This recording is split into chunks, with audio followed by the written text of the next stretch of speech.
बिस्मिल्लाहिर्रहमानिर्रहीम। अस्सलाम वालेकुम माय डियर स्टूडेंट्स। आज हम stereo chemistry third lecture start कर रहे हैं। तो इसमें हम स्टेबिलिटी पढ़ेंगे, सिस ट्रांस आइसोमर की और प्रॉपर्टीज पढ़ेंगे। देखिए, इन जनरल याद रखिएगा, इन जनरल सिस की निस्बत ट्रांस ज़्यादा स्टेबल होते हैं। ठीक है, सिस की निस्बत ट्रांस ज़्यादा स्टेबल होते हैं और उसकी वजह ये होती है कि ट्रांस में देखें, यहाँ पे गौर से आप, ये ट्रांस स्ट्रक्चर है, ठीक है, फ्यूमेरिक एसिड है, ये सिस है, मैलिक एसिड है।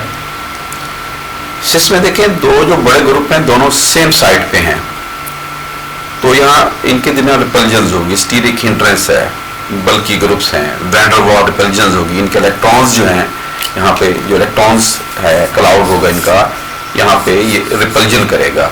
और याद रखें, रिपल्जन के नतीजे में हमेशा सिस्टम की एनर्जी बढ़ती है। Attraction is always exothermic in nature, attraction always leads to stability. तो यहाँ रिपल्जन है, रिपल्जन सिस्टम को अनस्टेबल करेगी, ठीक है, हाई एनर्जेटिक करेगी। यहाँ पे ये दोनों जो ग्रुप कार्बोक्सिलिक ग्रुप है, यहाँ पे देखें ट्रांस में फ्यूमेरिक एसिड में बड़े दूर है, बहुत दूर है, वे है, ठीक है, तो इनमें रिपल्जेंस मिनिमम है, तो स्टेबिलिटी मैक्सिमम होगी यहाँ पे। तो इन जनरल याद रखिएगा, इन जनरल ट्रांस स्टेबल होते हैं। अच्छा, अब इसकी कुछ प्रॉपर्टीज देखते हैं, फिर साथ साथ हम कुछ चीजें भी इसकी डिस्कस करेंगे। पहली जो प्रॉपर्टी हम डिस्कस करने जा रहे हैं, मेल्टिंग पॉइंट है। मेल्टिंग पॉइंट देखें किसकी प्रॉपर्टी है? मेल्टिंग पॉइंट सॉलिड की प्रॉपर्टी है। अच्छा, सॉलिड में पार्टिकल्स क्लोजली पैक्ड होते हैं, तो क्लोज पैकिंग पे देखेंगे फिर हम, जितनी क्लोज पैकिंग ज्यादा होगी, ठीक है, उतनी अट्रैक्टिव फोर्सेस ज्यादा होंगी, जितनी अट्रैक्टिव फोर्सेस ज्यादा होंगी उतने thermodynamic parameters, heat dependent parameter जैसे मेल्टिंग पॉइंट है, बॉइलिंग पॉइंट है, ये क्या होंगे? हाई होंगे, ठीक है। तो अब देखिए यहाँ पे ये है कि सिस का जो है मेल्टिंग पॉइंट 130 डिग्री सेंटीग्रेड है, लोअर है, जैसे मैलिक एसिड का एग्जांपल मैंने लिखी है यहाँ। ट्रांस फ्यूमेरिक एसिड एग्जांपल है 287 है, हायर है, ये हायर है। अच्छा, हायर क्यों है? जाहिर है, अब इसको अगर हम रिवर्स कैलकुलेशन करें, रिवर्स कंसेप्ट लेके जाएं, हायर का melting point higher, melting point physical property, thermodynamic property किस पे डिपेंड करेगी?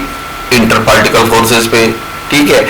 इंटर पार्टिकल फोर्सेस यानी जितने पार्टिकल करीब होंगे अट्रैक्शन ज्यादा होगी, इसका मतलब इसमें पार्टिकल करीब है, क्लोज पैकिंग है, इसकी निस्बत इसमें लिहाज इसका मेल्टिंग पॉइंट हायर है। अब आ जाए इसकी रीजन देखते हैं कि इसमें क्यों क्लोज पैकिंग है। इधर देखें ध्यान से, यहां दोबारा इस स्ट्रक्चर को देखें कि ये जो स्ट्रक्चर है, ये देखें, ये ट्रांस है, ये सिस है, ये दोनों बल्कि ग्रुप एक तरफ हैं, ये स्मॉल ग्रुप एक तरफ हैं। यहां पे एक हाइड्रोजन एक कार्बोक्सिलिक, इधर भी एक कार्बोक्सिलिक एक हाइड्रोजन, जिन दोनों इसके डबल बॉन्ड के इधर भी दोनों सेम ग्रुप्स हैं, तो इनका जो साइज होगा वो सेम होगा, इनका साइज सेम होगा, ठीक है। अब साइज यानी सिमेट्रिकल है, उधर भी इधर भी। इसमें क्या होगा, यहां एक तरफ दो बल्कि ग्रुप है, एक तरफ और शेप होगी, साइज होगा, इस तरफ और शेप होगी और साइज होगा, तो ये अनसिमेट्रिकल है, ये ट्रांस सिमेट्रिकल है। याद रखें, सिमेट्रिकल चीजों में, सिमेट्रिकल स्ट्रक्चर में पैकिंग क्लोज होती है। आप एक बॉक्स ले लें, उस बॉक्स के अंदर सारी एक ही साइज की आप, ठीक है, चीजें रखते जाएं तो वो सारी उसमें जगह नहीं होगी, फेल हो जाएंगी। अगर उसमें आप डिफरेंट को बुक्स रख दें, कॉपी रख दें, कोई फला चीज को पेन है, वो इस तरह को स्टैंड है, डिफरेंट चीजें रख दें तो उनमें गैप्स आ जाएंगे। आप किचन में देख लें, बर्तनों वाली टोकरी होती है तो उसमें मुख्तलिफ चीजें पड़ी होती है, तो देखें गैप्स होंगे उसमें। अगर उसी टोकरी में एक ही आप सिर्फ एक प्लेट ही रख दे आप, तो क्लोज पैक होंगे, क्लोजली पैक्ड होंगी।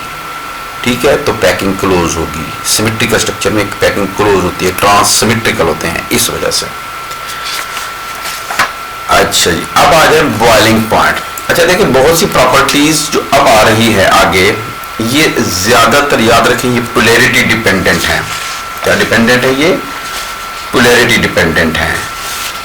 अब पोलैरिटी जो स्ट्रक्चर हमारे पास होती हैं, ये जो हमारे पास है, जैसे इसी को ले लें हम, ये इसको देखिए अगर आप गौर से, ट्रांस नॉन पोलर है, ठीक है, तो ये देखें dipole moment 0। Dipole moment vector quantity है, डायरेक्शन में डिपेंड करती है। यहां पे क्या होगा, सिस में दोनों एक तरफ है, तो रिजल्टेंट हमारे पास एडिशन हो जाएगी, फोर्स बढ़ जाएगी, तो इसकी वैल्यू डायपोल मोमेंट की होगी। अच्छा, अब तो ये फिर नॉन पोलर है, ये फिर क्या हो जाएगी, ये पोलर हो जाएगी। ठीक है, तो ये चीजें आपने ज़हन में रखनी है। जैसा कि ये देखें, ये एक एग्जांपल मैं दे देता हूं आपको, और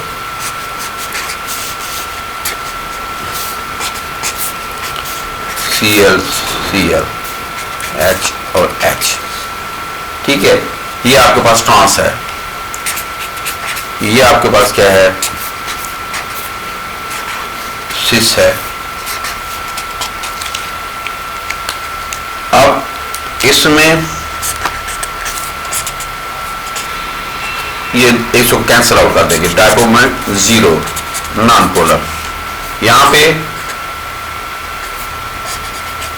दोनों एक तरफ ऐड हो जाएंगी, डायपोल मोमेंट की वैल्यू कुछ होगी, स्ट्रक्चर क्या होगी, पोलर होगी। ठीक है, अच्छा अब एक और एग्जांपल देखते हैं हम।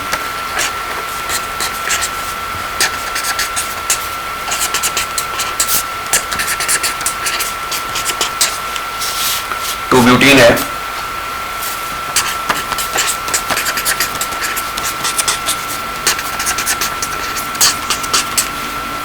अब इसमें देखिए क्या होगा, ये ट्रांस है, ये ट्रांस है, ये सिस है।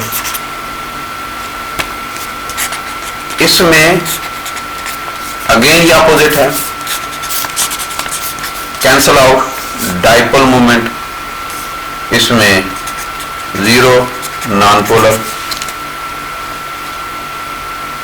यहां पे दोनों एक तरफ हैं, ऐड हो जाएंगी, तो डायपोल मोमेंट की कुछ वैल्यू होगी, स्ट्रक्चर पोलर होगी। ठीक है, तो अब यानी सिस पोलर है और ट्रांस नॉन पोलर है। अच्छा, इसमें एक चीज मैं यहाँ ध्यान रखिएगा, एक चीज बता देता हूँ, बड़ी इंपॉर्टेंट है। अगर दोनों ग्रुप जो लगे हुए हैं इलेक्ट्रॉन डोनेटिंग हैं या दोनों इलेक्ट्रॉन विड्रॉइंग हैं, फिर ये बात होगी। जैसा कि यहां पे देखें आप गौर से, ये मिथाइल, यहां पे मिथाइल, दोनों इलेक्ट्रॉन डोनेटिंग ग्रुप्स हैं। इस एग्जांपल में देखें, ये दोनों इलेक्ट्रॉन विड्रॉइंग ग्रुप्स हैं। अगर एक इस तरह हम देखते हैं, फर्ज करें ये चीज आ जाती हमारे पास है,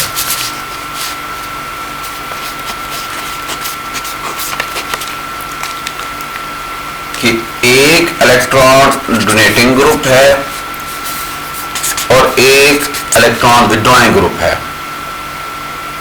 ये इलेक्ट्रॉन डोनेटिंग ग्रुप, ये इलेक्ट्रॉन विड्रॉइंग ग्रुप। ठीक है, अब फिर बात क्या होगी, अब वैसी बात नहीं होगी। यहां पे देखें, ये ट्रांस है, अभी हम पढ़ के आए हैं कि ट्रांस में क्या होता है, डायपोल मोमेंट 0, लेकिन यहां पे ये भी इधर, ये इधर, ये दोनों ऐड हो रही हैं, यहाँ तो डाइपोल मोमेंट इनकी जीरो नहीं होगी, जीरो नहीं होगी जैसे अभी पढ़ के आ रहे हैं, ठीक है। तो यहां पे कुछ ना ट्रांस की वैल्यू होगी। सिस में क्या होगा, ये देखें सिस में ये अपोजिट हो गए हैं। अच्छा इसमें ये होगा सिस में थोड़ा सा कि क्योंकि ग्रुप ज़ाहिर है हमेशा डिफरेंट होते हैं तो उनकी नेचर डिफरेंट होती है। बहुत कम ऐसे होंगे जिनका डोनेटिंग और विदड्रॉइंग इफेक्ट सेम होगा, कैंसल आउट कर देंगे जहां हम कहें ऐसा होगा तो डायपोल जीरो होगी, वरना कुछ ना कुछ वैल्यू होगी, समथिंग बहुत थोड़ी होगी क्योंकि कुछ एक से नलीफाई कर देंगे, कुछ बच जाएगा एक का इफेक्ट दोनों से, ठीक है, कुछ ज्यादा होगा लेकिन वैसी बात नहीं होगी। फिर इसके प्रॉपर्टीज भी याद रखें, ये ध्यान से ये याद रखेगा, ये बात वेरी वेरी इंपॉर्टेंट है कि फिर इनकी प्रॉपर्टीज वैसे नहीं रहेंगी जैसे अभी हम पढ़ेंगे, ठीक। तो इन जनरल अब चूंकि ये पोलर हो गया है, अब ये तकरीबन नॉन पोलर है, ठीक हो गई ये बात। अब आपने याद जो रखना है वो ये रखना है कि सिस पोलर है इस केस में भी अपना, उसमें जिसमें दोनों इलेक्ट्रॉन विड्रॉइंग है, इलेक्ट्रॉन डोनेटिंग है, उसमें सिस पोलर है, ट्रांस नॉन पोलर है।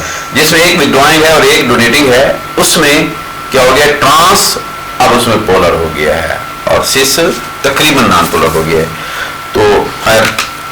तो यहाँ पे जो डिस्कशन है वो या दोनों इलेक्ट्रॉन विड्रॉइंग है या दोनों इलेक्ट्रॉन डोनेटिंग है उसके लिहाज से, बाकी मैंने आपको बात बता दी है। तो बॉइलिंग पॉइंट सिस में ये जो अभी हम पढ़ के आए हैं, यहाँ पे देखें कि इन एग्जांपल्स में, इन दोनों एग्जांपल्स में इसमें भी और इसमें भी सिस पोलर है। पोलर में अट्रैक्शन डेफिनेटली ज्यादा होती है, तो फिर अट्रैक्टिव फोर्सेस डिपेंडेंट जो मामलात होंगे, पोलरिटी होगी, अट्रैक्शन ज्यादा होगी, क्लोज पैकिंग होगी, तो पैकिंग क्लोज होने से अट्रैक्शन ज्यादा होने से प्रॉपर्टीज सिस और ट्रांस की उसी तरह, ठीक है, इफेक्ट करेंगी। अब सिस में कह दें कि बॉइलिंग पॉइंट सिस का हायर है। क्यों हायर है सिस का बॉइलिंग पॉइंट, सिस पोलर है, ये लोअर है, ठीक है, नॉन पोलर। सॉल्युबिलिटी वाटर के लिहाज से जाहिर है लाइक डिसॉल्व्स लाइक, तो सिस पोलर है तो फिर पोलर चीजें इसमें वाटर में ज्यादा हायर होंगी सॉल्युबल, ये कम होगी। लेकिन नॉन पोलर में फिर क्या होगा, नॉन पोलर में देखें कि ये फिर कम हो जाएगी सिस, क्योंकि सिस पोलर है, ये नॉन पोलर, ये ज्यादा हो जाएगा।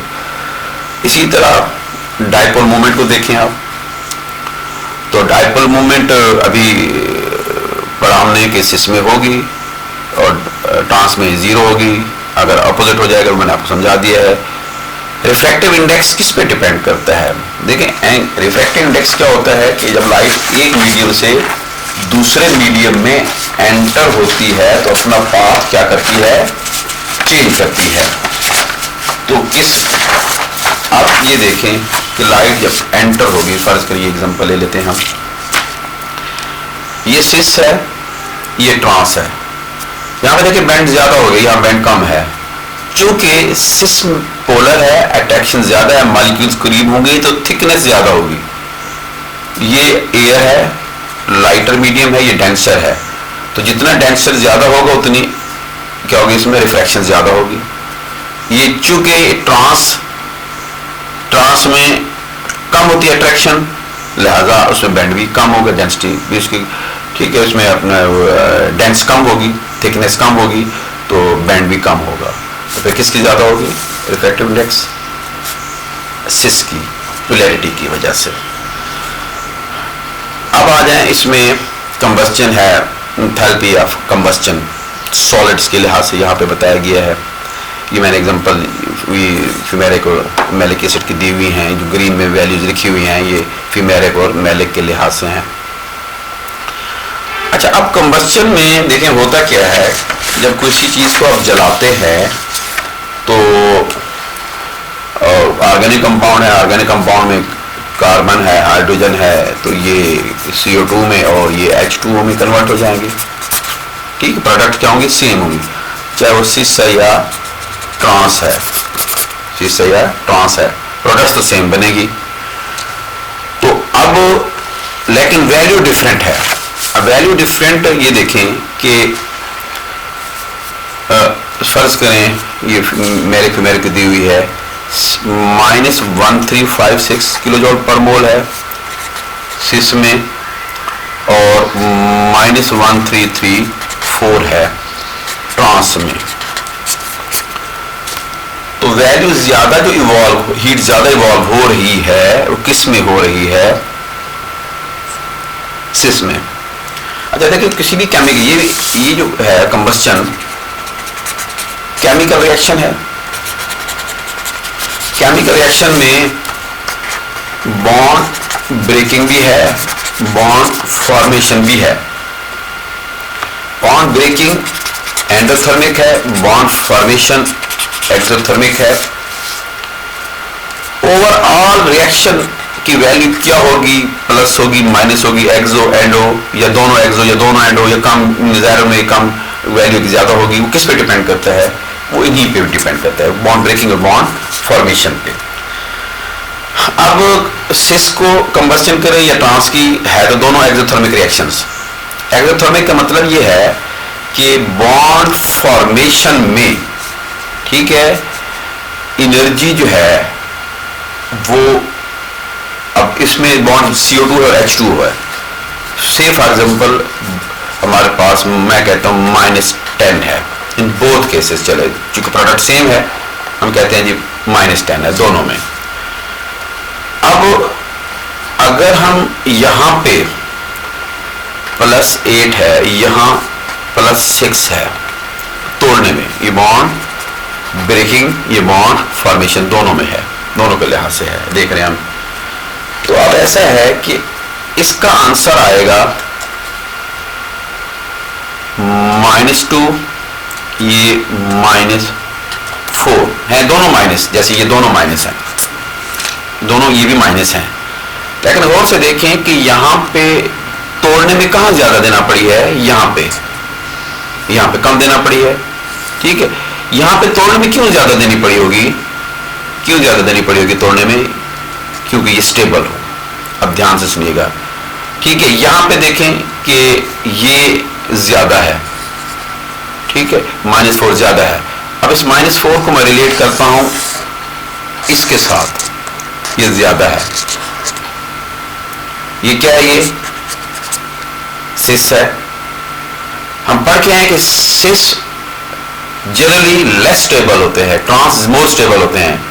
तो ये सिस लेस स्टेबल है, तो ये देखें कि फिर उसको लेस स्टेबल है तो तोड़ने के लिए भी हमें कम एनर्जी देना पड़ी है, ठीक है। ये कम एनर्जी वॉल्व हुई है, अब इसको कम एनर्जी वॉल्व हुई है। यहां पे इससे रिलेट करते हैं ट्रांस। ट्रांस चूंकि स्टेबल होते हैं, इनकी स्ट्रक्चर स्टेबल होती है, मतलब इनको तोड़ने की एनर्जी ज्यादा चाहिए तो इनको ज्यादा देना पड़ी। तो उम्मीद है आपको बात समझ आ गई होगी कि एंथैल्पी ऑफ कंबस्शन जो है सिस की ज्यादा क्यों है, ट्रांस की क्यों कम है, ठीक होगी ये बात। तो अब आ जाए एंथैल्पी ऑफ फॉर्मेशन। अच्छा, एंथैल्पी ऑफ फॉर्मेशन में देखें, अब ये बात उलट गई है, ठीक है। अगर आप बनाना चाहते हैं बेसिक एलिमेंट से, एंथैल्पी ऑफ फॉर्मेशन का मतलब क्या होता है कि आप किसी चीज को बना रहे हैं, फर्ज करें आप मैलिक एसिड को बनाते हैं उसके बेसिक एलिमेंट से, ठीक है। फ्यूमेरिक एसिड को बनाते हैं उसके बेसिक एलिमेंट से बनाते हैं। अब मैलिक एसिड में जो आपके पास वैल्यू है वो क्या है? आपके पास -790 है, और यहां पे -810 किलोजूल पर मोल। अब और से देखें कि फ्यूमेरिक ट्रांस है, मैलिक सिस है। क्योंकि ट्रांस स्टेबल होते हैं, जब इनकी बॉन्डिंग होगी, बेसिक एलिमेंट से बनेंगे, बॉन्डिंग इनकी स्ट्रांग होगी, स्टेबल होंगे। अब बॉन्डिंग स्ट्रांग होगी, स्टेबल होंगे, बॉन्डिंग स्ट्रांग का मतलब अट्रैक्शन ज्यादा। अट्रैक्शन ऑलरेडी नेचर में एक्सोथर्मिक है, तो अट्रैक्शन ज्यादा होगी तो देखिए हीट भी ज्यादा इवॉल्व हुई है, ठीक है ये बात। तो फॉर्मेशन सिस की कम होती है, ट्रांस की ज्यादा होती है। स्टेबिलिटी अभी बार बताया मैंने, in general trans are more stable than cis form के। अब आ जाएं इसमें, ये स्पेक्ट्रोस्कोपिक में बताता हूं मैं। पहले हम ये देख लेते हैं डिसोसिएशन कांस्टेंट। डिसोसिएशन कांस्टेंट में चलिए हम मैलिक और फ्यूमेरिक को ही देख लेते हैं।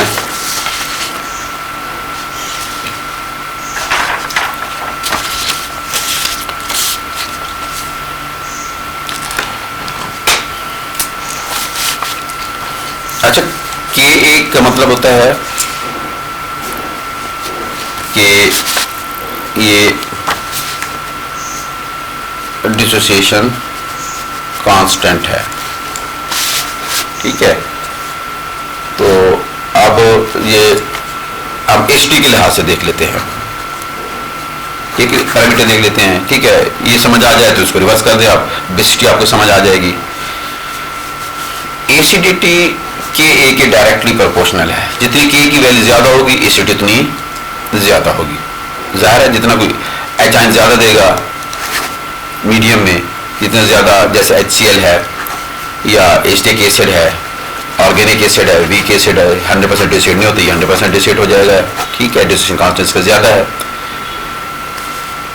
दूसरा, अगर इसको कुछ बुक्स में ज्यादा डाटा इसमें जो दिया हुआ होता है वो pK के लिहाज से होता है, pKa माइनस log Ka के बराबर है। ये फिर रिवर्स हो जाता है, तो फिर एसिडिटी pKa के इनवर्सली प्रोपोर्शनल, जितनी pK की वैल्यू ज्यादा होगी उतनी एसिडिटी कम होगी। अब रिवर्स हो जाएगी ये बात, ठीक है। तो कोई एक बात समझ लें इसको, दूसरी बात आपको समझ आ जाएगी। अच्छा, हम K के लिहाज से देख लें या pK के लिहाज से देख लें।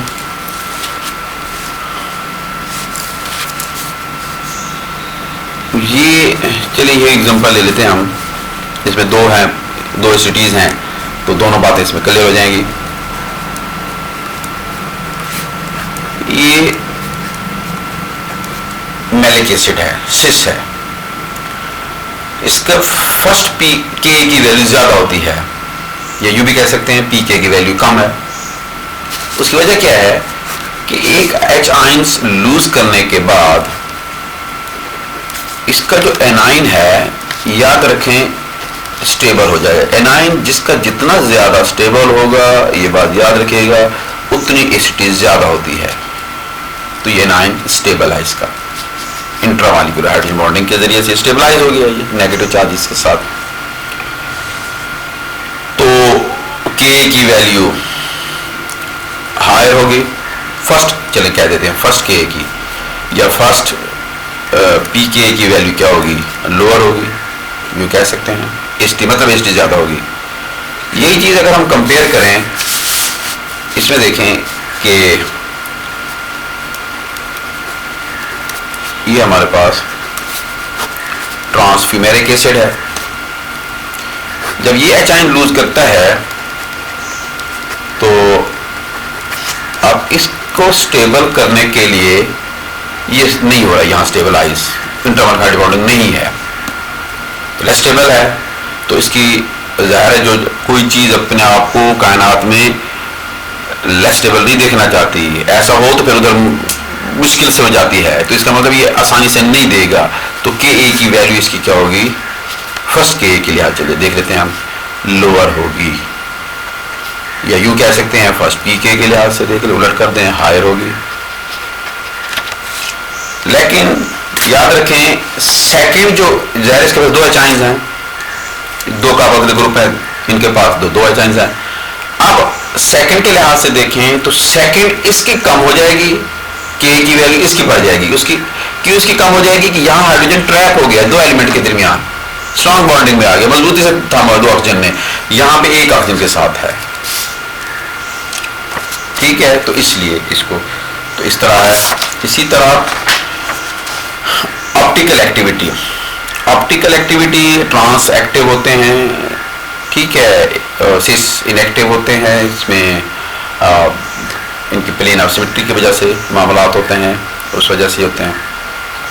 और जहाँ तक बात है डेंसिटी की, तो डेंसिटी लिक्विड के लिहाज से अगर देखें तो चूंकि सिस में अट्रैक्शन ज़्यादा होती है तो मास पर यूनिट वॉल्यूम ये बढ़ जाएगी, इसमें हायर होगा, सिस पे इसमें लोअर होगा, ठीक है। अट्रैक्शन ज़्यादा होगी तो कम जगह, ठीक, में मैस बढ़ जाएगा, ये कम ये ज़्यादा, तो आंसर ज़्यादा आ जाएगा। लेकिन आपको पता है कि ट्रांस में पैकिंग हाई होती है, तो ट्रांस में फिर इनकी बढ़ जाएगी डेंसिटी। सॉलिड के लिहाज से, ठीक है, ये कम हो जाएगी। अच्छा, इसी तरह एक्सरे एनालिसिस है, तो एक्सरे एनालिसिस के लिहाज से याद रखें सॉलिड्स इसमें ना सिस शो नहीं करते, ठीक है, और ट्रांस शो करते हैं, वही प्लेन ऑफ सिमेट्री की इसमें भी मामला वही आ जाते हैं, ठीक। अब आ जाए लास्ट, इसमें हम स्पेक्ट्रोस्कोप के लिहाज से प्रॉपर्टीज इसके देखते हैं। पहले यूवी के लिहाज से देखते हैं। अच्छा, यूवी के लिहाज से हमारे पास यहाँ पे एक कंपाउंड है कि ये कंपाउंड है हमारे पास, ये सिस है, ये ट्रांस है, इसमें लैम्डा मैक्स 290 है नैनोमीटर, इसमें लैम्डा मैक्स 280 है, यानी ट्रांस जो है ना, ट्रांस वो हाई वेवलेंथ पे एब्जॉर्ब कर रहे हैं, हायर वेवलेंथ पे एब्जॉर्ब कर रहे हैं, ये फिर लोअर वेवलेंथ पे एब्जॉर्ब कर रहे हैं, 280 है सिस। ये बात भी आपको अच्छी तरह जानते हैं कि एनर्जी फ्रीक्वेंसी के डायरेक्टली प्रोपोर्शनल है, फ्रीक्वेंसी वेवलेंथ के, तो इस तरह एनर्जी और वेवलेंथ का इनवर्स रिलेशन आ जाएगा। अब अगर ट्रांस हायर पे हायर वेवलेंथ है, लेस एनर्जी होगी, और सिस अगर लोअर वेवलेंथ है एब्जॉर्प्शन, क्योंकि एब्जॉर्प्शन स्पेक्ट्रोस्कोपी याद रखिएगा, एब्जॉर्प्शन है लोअर वेवलेंथ पे तो हायर एनर्जी होगी, इनवर्सली प्रोपोर्शनल है। अब ऐसा क्यों होता है, ठीक है, कि इसकी वजह क्या है कि यहाँ पे इस तरह ये शो करते हैं, ये प्रॉपर्टी,